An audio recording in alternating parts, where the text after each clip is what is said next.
Olá, professores, bom dia para vocês. Sejam bem-vindos à segunda lição dos nossos estudos a respeito dos evangelhos.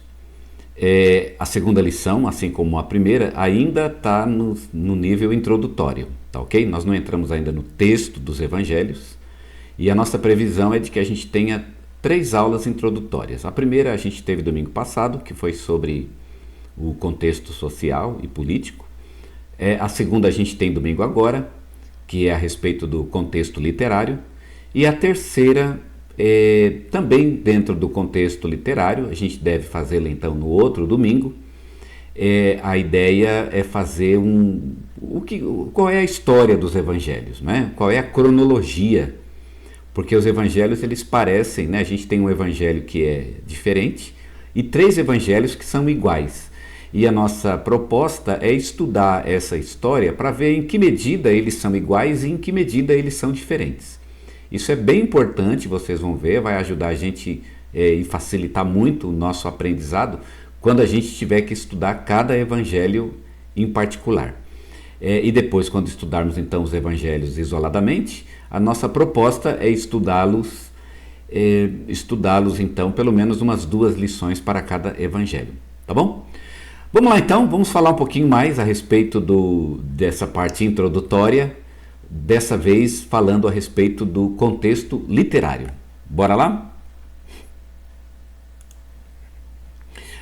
Essa é, portanto, a segunda lição sobre os evangelhos e a proposta para essa lição é o estudo do contexto literário, tá bom? Dentro do contexto literário, nós temos os seguintes propósitos. Primeiro, nós vamos estudar o conceito de evangelho. Depois, a gente vai falar um pouquinho sobre a canonicidade dos evangelhos. O que é canonicidade? É o fato dos evangelhos serem inspirados por Deus. E por fim, vamos falar um pouquinho sobre o ensino de Jesus, essa apresentação que o evangelho faz do ensino de Jesus, tá bom? Muito bem, vamos começar então pela palavra evangelho. O que é, né, a palavra evangelho? A palavra evangelho ela é formada por 2 palavras. A palavra eu, que significa bom, boa, e a palavra angelia. Vocês podem falar angelia, não é um problema, não é? Mas o hebraico ele não conhece a palavra, esse som do J. O J não existe. O hebraico não, desculpa, o grego ele não consegue falar o som do J. Então, o som do J é uma coisa de português, né? Português que eu falo, da língua portuguesa. Então, eles falam angelia. E você pode falar angelia, se você quiser ficar um pouco mais chique. Ou se você quiser falar mesmo, e não vai ser nenhum problema, né? Falar angelia também é possível, porque a gente conhece bem a palavra angelia. Ela é usada para falar de nomes como Ângelo ou Ângela, que significa anjo. Angelia, portanto, é a mensagem e o Ângelo é o anjo. É daí que vem o termo de que o anjo é um mensageiro de Deus. Essa palavra no Novo Testamento, né, no contexto do Novo Testamento, ela pode ser usada para anjo e pode ser usada para mensageiro também. O anjo era de fato um tipo de um carteiro, digamos assim. E portanto, se eu significa bom, essa palavra eu é bom, como eutanásia, né, boa morte, eufemismo, né, uma maneira boa de falar uma coisa ruim. Então, eu significa bom e angelia, que significa mensagem, deu, portanto, o significado de evangelho. Evangelho significa boa mensagem ou uma boa notícia, tá bom? Daí vem, então, a palavra evangelho para descrever um livro. Como é que a palavra evangelho virou livro? Que hoje, quando a gente fala evangelho, a gente se refere basicamente a um livro, tá certo? Nós temos 4 evangelhos. Então, o evangelho descreve cada um desses livros. Como é que a palavra evangelho virou nome de livro? Então, para chegar nessa linha de pensamento, a gente precisa passar primeiro por Isaías 52, que está lá, né, falando que são formosos os pés daquele que anuncia o evangelho. Quem é que anuncia o evangelho? É o profeta, lá naquele contexto. E, de uma forma profética, o próprio Messias faria isso, né? O Messias ele tem pés bonitos porque ele é um anunciador de coisas boas, de boas notícias. Boas notícias significa evangelho. O capítulo 4 de Lucas ele associou essa palavra, essa ideia, né, do profeta anunciando boas novas, associou com Jesus. Jesus, portanto, é aquele que vem anunciando boas notícias. E Marcos 1, então, ele pega esse contexto e transforma isso na ideia de um livro. E aí ele fala que o seu livro, e aliás o livro de Marcos foi o primeiro evangelho a ser escrito, ele fala então que o seu livro é um evangelho, ou seja, é um livro que traz boas notícias, tá certo? Então, o evangelho são boas notícias trazidas por Jesus, que acabam se transformando então em um livro, e agora é comum a gente chamar evangelho de um livro, tá certo? A gente às vezes usa evangelho num contexto mais geral, para falar de boas notícias a respeito da salvação, mas via de regra a gente usa evangelho para descrever então os livros que têm essa designação no Novo Testamento, não é isso? Sobre a canonicidade dos evangelhos, a gente precisa falar sobre isso também. Por que os evangelhos são canônicos? O que é canônico? Canônico significa que eles são inspirados por Deus, como são os livros do Antigo Testamento, tá certo? A igreja primitiva, para ela canonizar os evangelhos, ela usou 3 critérios: de que o autor precisaria ser uma testemunha ocular da vida terrena de Jesus, quer dizer, ele precisaria, e nós temos lá o versículo que fala sobre isso em Atos, né, de que o apóstolo e, portanto, a pessoa que é autorizada para falar a respeito das coisas espirituais, então essa pessoa tem que ter sido uma testemunha da vida de Jesus, tinha que ter estado com Jesus, desde o batismo até a sua morte. E também o autor precisaria ter visto pelo menos uma aparição do Cristo ressuscitado. Por quê? Porque ele seria uma testemunha da ressurreição. E deveria ser também um apóstolo, tá certo? Nós temos alguns autores de evangelhos que não seguem exatamente essa linha de pensamento. Por exemplo, Lucas e Marcos. Por exemplo, não. Especificamente Lucas e Marcos. Mateus e João eram apóstolos e cumprem os 3 requisitos.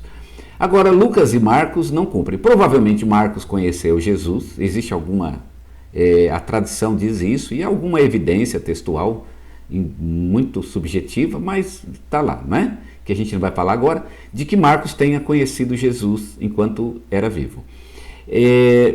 Mas Lucas não. Lucas nem conheceu Jesus, nem andou com Jesus, nem viu Jesus ressuscitado e nem era apóstolo. Como é que Lucas entrou como um livro canônico? É porque no caso de Lucas, a igreja entendeu que ele era muito associado com os apóstolos. Ele estava junto dos apóstolos e tinha uma relação muito positiva e muito próxima e muito íntima com os apóstolos, e por isso ele foi permitido, e o seu evangelho foi permitido entrar na lista dos livros canônicos. O mesmo raciocínio foi usado para Marcos. Marcos ele foi um discípulo de Paulo, mas ele foi principalmente um discípulo de Pedro, ele foi muito associado com Pedro, então ele era associado com os apóstolos, e Lucas foi intimamente associado com Paulo, portanto, por conta disso, esses evangelhos acabaram entrando na nossa lista como livros canônicos, foi uma decisão da igreja. Tá joia? Bem, vamos lá. Então essa é a ideia da canonicidade dos evangelhos, tá bom? Tem os textos lá, vocês podem ler e apresentar então para os seus alunos. E por fim, a gente vai fazer uma apresentação, vai falar um pouquinho sobre o tema dos evangelhos, né? Do que tratam os evangelhos. Não é difícil a gente perceber que os evangelhos tratam de Jesus. Eles falam de Jesus e Jesus é o tema dos evangelhos. Mas o que sobre Jesus? Então, 2 coisas especificamente. Primeiro, a pessoa de Jesus. E por que os evangelhos precisam falar sobre a pessoa de Jesus? Porque a gente precisa de um modelo de vida. A igreja, em algum momento, ali alguns anos depois da vida de Jesus, uns 30 ou 40 anos depois, ela começou a perceber que precisava de um modelo seguro de vida. Como fazer, o que pensar, como se comportar neste mundo, por onde ir, o que falar com as pessoas, com quais pessoas a gente deve conversar. Então, nós temos todo um conjunto de perguntas sobre como viver neste mundo. E os evangelhos, então, apresentam a vida de Jesus como um modelo de vida. Tá joia? a gente aprende a respeito de quem é Jesus, quem foi aquele homem, e nós vimos na lição 3 coisas importantes que o Evangelho apresenta sobre Jesus, que ele era um homem, o amor que ele tinha pelas pessoas e o sofrimento dele, antes de morrer, e o sofrimento, inclusive, da própria morte que ele teve na cruz, tá certo? Mas a ideia é apresentar Jesus como um homem, para que nós possamos nos espelhar nele e possamos então seguir o exemplo dele, imitá-lo em nossa própria vida, ok? A apresentação do ensino de Jesus, então, mostra o que Jesus falou, e Jesus falou sobre muitas coisas, muitos temas, a oração, o dinheiro, a mentira, né? As palavras que a gente fala, o uso da língua. Jesus teve muitos temas, mas tem um tema que domina o ensino de Jesus e que é, por assim dizer, o catalisador de todos os temas, que é o reino de Deus. Tanto que a gente costuma dizer que o evangelho pregado por Jesus era o evangelho do reino. Então, o reino de Deus é o principal ensino de Jesus. E o que é reino de Deus? O reino de Deus é o governo ou o domínio de Deus. E o que significa isso? Significa, e aqui a gente tem que tomar um cuidado, para não pensar no reino de Deus como o reino vindouro. A gente às vezes pensa que o reino de Deus é a eternidade. Nós vamos morrer e vamos para o reino de Deus.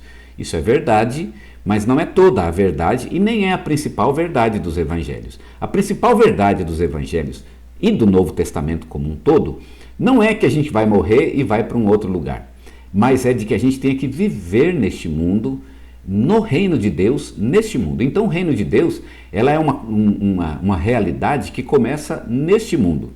O reino de Deus começa enquanto estamos aqui, enquanto estamos vivos. É uma realidade presente. É o domínio de Deus no coração das pessoas. À medida que uma pessoa aceita Jesus, naquele coração, naquela vida foi implantado o reino de Deus. O reino de Deus um dia vai se tornar uma coisa mundial e vai ser uma coisa, um reino político, social, né, em toda a terra.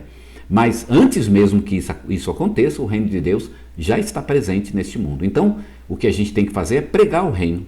E à medida que as pessoas vão aceitando, o reino de Deus vai crescendo. A ideia é de que o reino que já está presente neste mundo, e é por isso que nós já somos salvos, porque nós já estamos no reino de Deus. A era apocalíptica já chegou, na verdade, né? Tudo aquilo que a gente, um dia Jesus vai voltar e vamos viver um apocalipse.